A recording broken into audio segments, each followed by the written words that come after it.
ایک دن جنگل میں صبح سویرے ننھا خرگوش اپنے گھر سے باہر نکل کر جنگل میں گھوم رہا تھا اور صبح کا منظر بھی بہت زیادہ پیارا تھا۔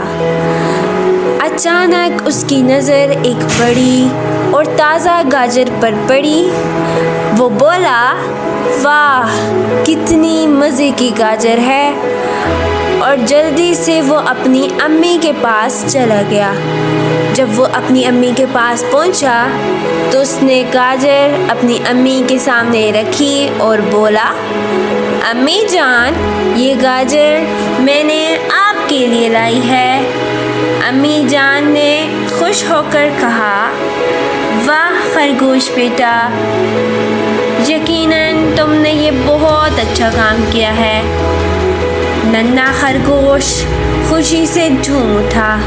اسے احساس ہو گیا کہ خوشی صرف لینے میں نہیں بلکہ دینے میں بھی ہے۔ سبق: جو چیز ہمیں ملے اس پر شکر کرنا چاہیے اور دوسروں کے ساتھ بانٹنا دل کو خوشی دیتا ہے۔